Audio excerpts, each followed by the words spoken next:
Hi, Cherie Hansen here. I want to invite you to come on my YouTube channel and subscribe, and also to join the 70,700 people who have subscribed to CherieHansen.com, where my written blog is. This one is called Black Dog and Christmas Lights. Christmas for me is a way to check my default setting for mind control. How are my gauges? How are they reading? The black and white picture my father took of me standing next to my mother after he had broken furniture and attacked both she and I was his trophy prize. We were captured in the 1950s living room with a white, oversized flower painting behind us. The single blossom perched on two green leaves floating in the vast white space.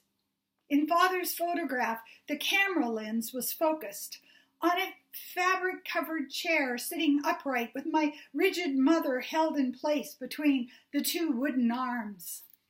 A single small lamp shed its funneled light over my 7-year-old body, still shocked, petrified, next to my mother, without comfort.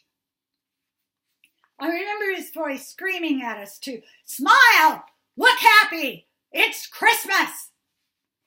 The small tree sat within the boundaries of the photograph. As I look back at it now, I am seeing that he could control the harm. Both my mother and I were bruised and battered, but not where it would show. And the tree was there to celebrate what a perfection our shared holiday was to the inevitable visitors that would arrive during the season. Each year, as Christmas approaches, I think, you are doing so well. But it is a gradual growth.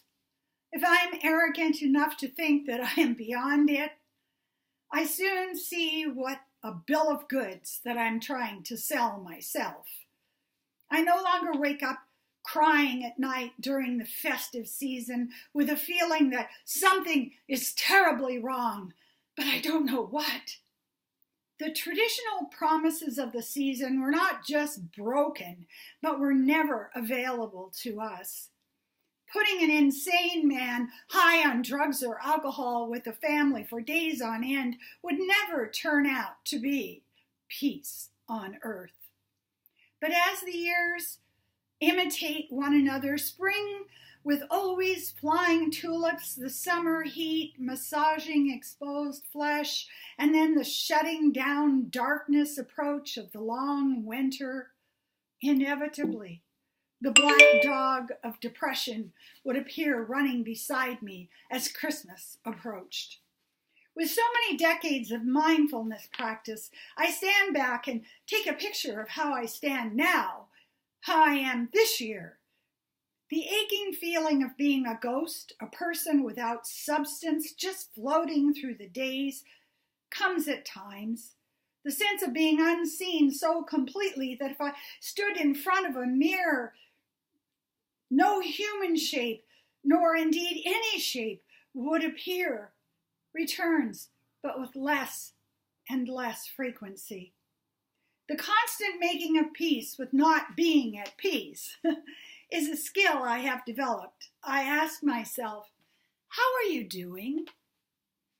Some days I don't dress and I just vacate my own narrative to parasite onto others' lives enacted on Netflix.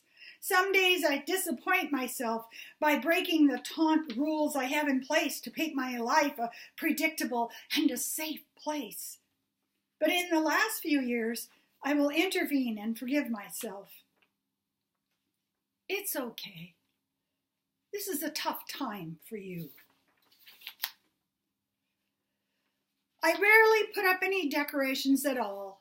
It is as if enacting Christmas rituals will only deepen the depression, the disconnect. I enjoy my neighbor's funhouse, lit-up yard, and go to hear a friend sing in her choir, but there are breakthroughs. I had my son's family over for Christmas dinner Chinese takeout last year. The sense of awaiting the black dog to tear me apart is gone.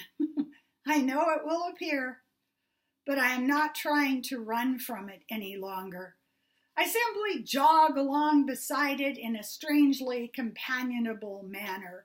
I am cognizant of the small victories, the deeper sense of trusting myself, and I see the longer stretches of tranquility. And I am so in love with people. At Christmas, when I go out the door and see the miracle of kindness that passes between family members, the gesture of someone helping the person next to them take off a coat, two friends leaning into one another at a coffee table and breaking into laughter simultaneously, I understand the stunning beauty of the uncelebrated moments. They are not seasonal. They cannot be purchased. But they are everywhere, even in the midst of demands of manufactured rituals. The blossoming of joy is not relegated to December. I know I am getting better because I see the way that people share themselves now, even at Christmas. And it makes me happy. Thank you.